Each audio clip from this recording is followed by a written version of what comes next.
As a columnist, I always ask, who cares? Why should anyone want to read what I'm writing? And I think I'm equally obliged as a speaker to inquire, why does it matter? Why are you here? What will I say that should affect your lives or the destiny of the country? It was Ralph Emerson who said that history is biography. What is politically doable is what we enable to happen, politically or otherwise. And at the founding of the United States Constitution, Benjamin Franklin, one of our framers at the convention, had emerged September 17, 1787, in the streets of Philadelphia, and he was encountered by an elderly lady who asked, "Doctor, what have we got? A republic or a monarch?" And he retorted, "A republic if we can keep it." And that's really what we're about here. Can we keep the republic? Because our institutions are not on cruise control. Each generation has to win the spirit and the letter of the Constitution over again. And if we don't insist on its enforcement, I can guarantee you it will be stolen from us. Those are just preliminary observations. With regard to the basic thesis that I'm presenting here, is we are confronting a dire peril to our existence as a republic. We are displaying all the trappings of empire. And I want to explain what it is that finds expression in our behavior, our foreign policy, and our institutions that are earmarks of empire. First and foremost, it's the idea that we should not have to assume any risk whatsoever, that we have an obligation to protect our country by going everywhere in the world and trying to destroy pre-embryonic threats to the nation. And therefore, we need to be in Afghanistan, Pakistan, Nepal. We have, at present, bases in 135 foreign countries. Our defense budget is larger than the next 25 largest defense budgets in the world. And we are unique in only discerning in Afghanistan a dire threat to our existence. Our other NATO partners don't see it, even though we tell them that they ought to be frightened. We lecture the Pakistanis every day. You should be terrified. You're about to be overthrown by Al-Qaeda. And they don't get it.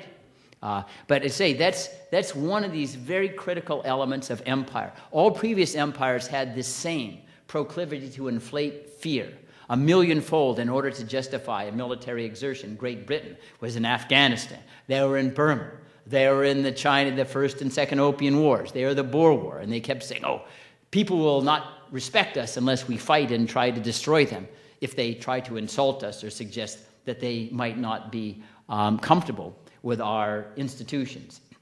And that's why in the United States, we have this very peculiar feature today in our existence. We are probably safer from foreign threats than any time in our entire history, if we take both non-government organizations and governments, given the great weapon superiority we have, the budget superiority, the experience in fighting wars, the fact that there is no longer a superpower like the Soviet Union that threatens our sovereignty or whatsoever. And yet, despite the clear safety factor in our existence, we're fighting war. We have fighting wars everywhere around the world. The definition of the war against terrorism is that all of the world is a battlefield. We will fight and we claim the right to kill anybody, anywhere in the world, invade any sovereignty if we think that there's Al-Qaeda there. If we get it wrong, well, that's collateral damage. Could you imagine if other countries applied that theory to the United States? If the Russians thought that there was a Chechen sympathizer with one of the terrorist groups there, they could launch a missile attack in the United States to try to kill them. We would think that's outrageous. We would probably declare war. Yet, in the obverse way, we go into Pakistan, we go into Yemen, we go into any country in the world and say, if we think there's a terrorist there, we can invade you. Your sovereignty means nothing. Again, this comes from this craving. We are an empire.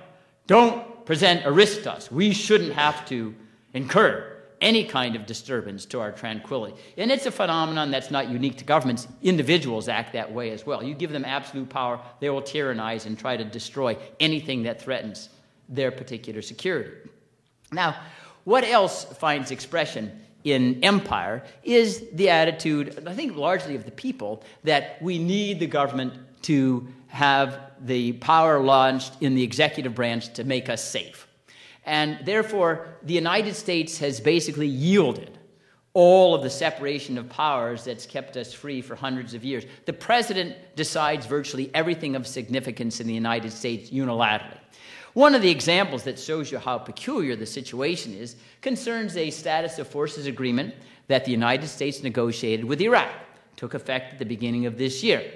And it dealt with some of the immunities that the United States forces and contractors had from crimes committed in Iraq. Well, this status of forces agreement in Iraq was submitted to the parliament, was debated as amended, and it'll be subject to a referendum in July of this year. In the United States, however, President Bush did this. It was a solo performance. Congress had no input. The people had no input. It was just done unilaterally. Said, is this a little bit odd? I mean, we're taking lessons from democracy from Baghdad. Now, we know that Bush wanted to export democracy, but we didn't think that made it taking it away from the United States. But that apparently is what had happened as regards to the status of forces agreement. But that's just one example. With regard to all the other major decisions, war and peace, executive branch detentions without accusation or charge, military commissions, interrogations in foreign lands and secret prisons without any kind of controls. Congress exercises no oversight whatsoever. It is true that on occasion the executive branch has gone to Congress and obtained authorization for enemy combatants through the Military Commissions Act of 2006. But these were pro forma hearings. I actually testified one concerning the suspension of habeas corpus in the Military Commissions Act. By the way, a provision that the United States Supreme Court held was unconstitutional in 2008. And the hearing lasted about 2 hours. This was, one of the rare times in the history of the United States that habeas corpus was suspended. And he had a few questions. Oh, well, hey, they're all guilty, Mr. Fein. Why are we giving them any rights? I said, well, Senator, sometimes we get it wrong. Tokyo Rose was pardoned, and oftentimes we make mistakes. And the people at Guantanamo Bay, those who had habeas corpus, 90% of them have been freed, even though they haven't been charged with a crime. That's the nature of the beast. And that's why we distinguish ourselves from uncivilized countries, that we care about only punishing the guilty people. Oh, but habeas corpus was suspended instantly, overwhelmingly approved both by the Democrats and the Republicans in the House and the Senate. So to the extent that Congress has even made cameo appearances in the national security structure, it has been largely to just ratify whatever the president says. We go to another example with regard to the Iraq war. The Iraqi war resolution was a provision that the Democrats crafted, largely the architect of was Joe Biden, who now sits in the vice president's office. And it provided that basically we are too ignorant to know whether to go to war with Iraq. And although the Constitution saddles us with the responsibility of war and peace, we'll let the president to decide. Mr. Bush, you decide whether we need to go into Iraq. You decide whether weapons of mass destruction. We don't want to exercise that responsibility as the elected people's voice. Now, it's a little bit odd that they would do that, because in the Constitutional Convention and ratification period, it was uniformly said, we must fasten the responsibility for entering war on elected representatives, because we don't want to be hurried into war. We don't want one person ever to have the authority to engage in war, because especially if it's the executive, he will get us into needless wars, because what does war do to the executive? He gets the power, he gets the fame, he gets the patriotism, he gets the money, he gets the military contracts. So the Founding Fathers said they will concoct reasons to get us into war. Only Congress has that authority. That's their greatest safety. Now, unfortunately, the members of Congress don't read anymore, at least not after next day's newspaper. And so they wouldn't have a ghost of an idea about what the Founding Fathers were saying. And so they would nonchalantly say, this is fine. We don't want to decide the war. Dianne Feinstein, a senator from California, said, well, this can be Bush's war. If it goes wrong, it won't be us. We can put the blame on the president. We don't want to have that responsibility. And moreover, if we go to war and it turns out bad, we might lose the next election. And that would be terrible. Very, very terrible, because after all, their mission in life is to have fame and remembrance and jump on TV and bark like a peacock from time to time. And this is, it's unfortunate that you think I'm exaggerating, but I'm understating the psychology of effeteness and droopiness in the members of Congress. They don't want to exercise any responsibility. The president, hey, we're the superpower, he has to decide all these issues. And so when you get situations where there needs to be oversight as was done to finally bring to conclusion the Vietnam War. It doesn't exist.